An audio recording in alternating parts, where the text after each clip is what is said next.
Ele não estava lá quando o profeta chegou. Jessé tinha 7 filhos em casa, naquele dia. 7 homens de pé, um ao lado do outro, esperando. E Samuel olhou para cada um deles, com a seriedade de quem carrega uma missão que não escolheu. Um a um, do mais velho ao mais novo. E Deus disse não, 7 vezes, não. Samuel ficou parado, olhou para Jessé e fez a única pergunta que restava. São esses todos os seus filhos? E Jessé respondeu, com uma naturalidade que diz tudo sobre como o mundo funciona.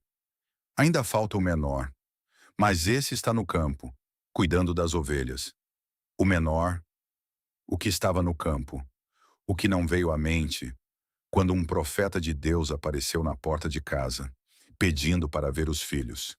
Esse é o menino desta história. Belém não era uma cidade que aparecia nos mapas importantes. Era um lugar pequeno, empoeirado, de gente simples que cuidava de rebanhos e plantava o que a terra deixava. Não tinha muralhas imponentes, nem mercado movimentado. Era o tipo de lugar que as pessoas de fora mencionavam, com um leve encolher de ombros. E dentro de Belém, a família de Jessé era respeitada. Mas era uma família como tantas outras, com hierarquia clara, com papéis definidos. Os mais velhos carregavam o nome. Os mais velhos tomavam as decisões. Os mais velhos iam para a guerra quando Israel precisava de homens. Davi era o 8º filho, o caçula, o que sobrou depois que os papéis já tinham sido distribuídos. Desde cedo, o lugar de Davi era o campo. Não como punição, simplesmente como fato. Alguém precisava ficar com as ovelhas, e esse alguém era ele. Enquanto os irmãos cresciam entre homens, aprendendo as línguas do poder e da guerra, Davi crescia entre animais, entre silêncio, entre o céu aberto e as estrelas da noite. E foi nesse silêncio que ele aprendeu algo que nenhum campo de treinamento ensina. Ele aprendeu a não ter medo do escuro. Aprendeu que quando um leão aparece no meio do rebanho, você não tem tempo para calcular as chances.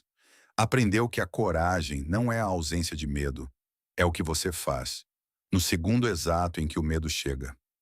Ele matou um leão com as próprias mãos. Matou um urso, não porque era forte, porque as ovelhas eram sua responsabilidade. E ele não conseguia imaginar abandoná-las. Ninguém sabia disso. Ninguém perguntava o que acontecia no campo, quando Davi estava sozinho. Ele era o caçula, o que cuidava das ovelhas. Essa era a frase inteira sobre ele. Mas enquanto os irmãos estavam no acampamento de guerra, há alguns dias de caminhada, enfrentando algo que nenhuma batalha anterior tinha preparado ninguém para enfrentar, Davi estava no campo, com as ovelhas, sem saber o que estava prestes a mudar. O vale de Elá ficava entre duas colinas. De um lado, o exército dos filisteus. Do outro, o exército de Israel. E no meio, um vale que ninguém estava atravessando, porque atravessar aquele vale significava enfrentar o que estava do outro lado. O nome dele era Golias, natural de Gate. Quase 3 metros de altura. Armadura de bronze que pesava mais do que a maioria dos homens conseguia carregar. Lança com haste grossa como um tear de tecelão. Um escudeiro à frente, só para segurar o escudo, que protegia o que já parecia impossível de derrubar. Todo dia, 2 vezes por dia, de manhã e de tarde, Golias descia até o vale e gritava o mesmo desafio. Escolham um homem. Mandem ele até mim. Se ele me vencer, nós seremos seus servos. Se eu o vencer, vocês serão os nossos. 40 dias, manhã e tarde. A mesma voz, o mesmo desafio. O mesmo silêncio do lado de Israel. 40 dias é tempo suficiente para o medo virar cultura, para a paralisia virar normal, para os homens pararem de se perguntar quem vai e começarem a aceitar que ninguém vai. Foi nesse momento que Jessé chamou Davi e pediu que levasse comida para os irmãos no acampamento. Pão, grãos torrados, 10 pedaços de queijo para o comandante. Uma tarefa simples. Uma tarefa de filho caçula. Davi deixou as ovelhas com outro pastor, pegou o que o pai mandou e foi. Quando chegou ao acampamento, o exército estava saindo em formação para a batalha, ou pelo menos para ficar parado em formação diante da batalha, que era o que tinha acontecido por 40 dias. Davi deixou as provisões com o guarda do depósito e correu para encontrar os irmãos. E então, ouviu. A voz de Golias subia pelo vale e enchia tudo. Não era só volume. Era o tipo de voz que faz o ar em volta parecer mais pesado. E em volta de Davi, os homens de Israel recuavam. Homens treinados, homens armados, homens que tinham passado a vida inteira se preparando para momentos como esse. Davi olhou para eles, e depois olhou para o vale, e perguntou o que todos tinham medo de perguntar. Quem é esse filisteu que desafia os exércitos do Deus vivo? O irmão mais velho, Eliabe, ouviu isso e virou para ele com raiva. Raiva do tipo que só vem de quem se sente exposto. Por que você veio aqui? Com quem você deixou aquelas poucas ovelhas no deserto? Eu conheço a sua arrogância e a maldade do seu coração. Você veio só para ver a batalha. Davi não respondeu com raiva.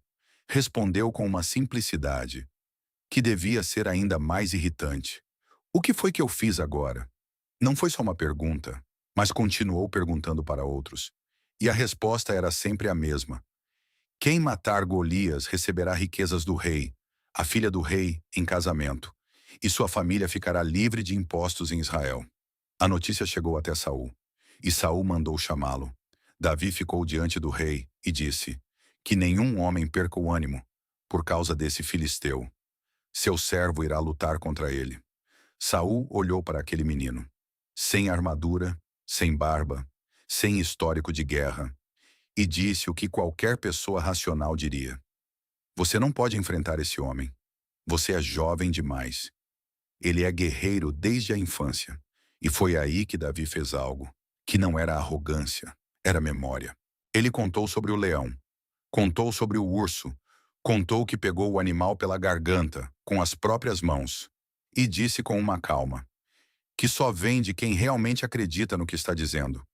O Senhor que me livrou da pata do leão e da pata do urso, esse mesmo me livrará da mão desse filisteu. Saul ficou em silêncio, e depois disse: vai, e o Senhor seja contigo. Saul tentou vestir sua própria armadura em Davi. Capacete de bronze, cota de malha, espada. Davi deu alguns passos e parou. Não estou acostumado com isso. E tirou tudo, pegou seu cajado, escolheu 5 pedras lisas do ribeiro, colocou na bolsa de pastor que carregava, segurou a funda na mão e desceu para o vale. Golias avançou.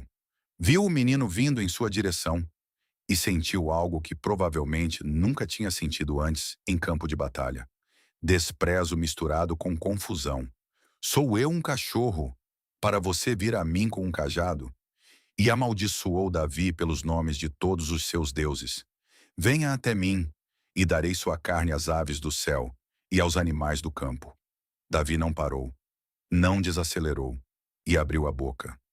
Você vem a mim com espada, lança e dardo, mas eu venho a você em nome do Senhor dos Exércitos, o Deus dos exércitos de Israel, a quem você desafiou.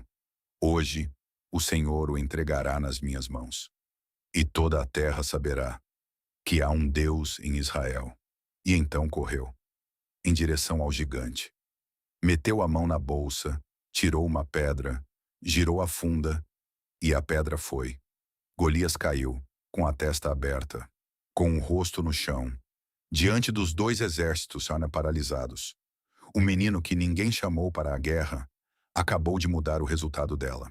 Preciso parar aqui, um segundo, porque essa história me faz querer falar com Deus sobre uma coisa muito específica. Senhor, quantas vezes eu fui o que ficou de fora da lista? O que não foi chamado? O que estava no campo, enquanto outros estavam no lugar? Onde as coisas importantes aconteciam? E quantas vezes eu assumi que isso significava que eu não tinha nada ainda a oferecer? Davi não foi chamado, mas as coisas que ele aprendeu no silêncio do campo, sozinho, sem plateia, foram exatamente o que o momento pediu.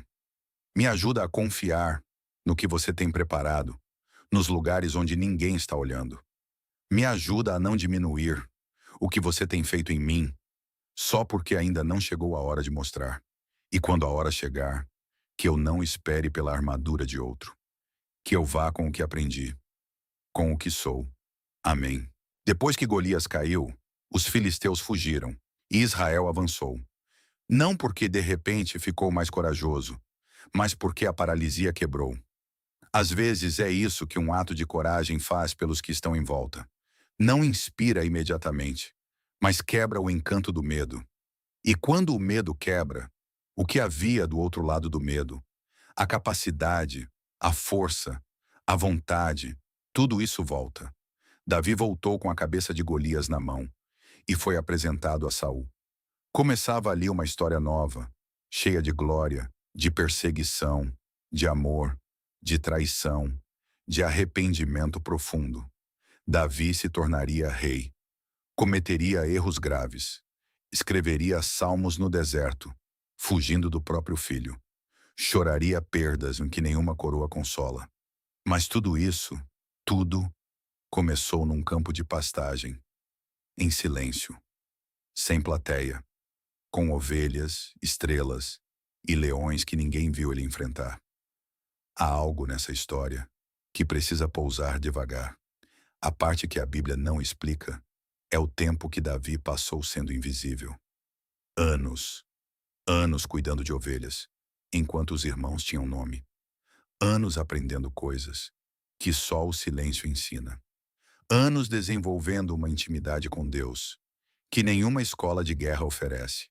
E quando o momento chegou, ele não esperou que alguém acreditasse nele primeiro.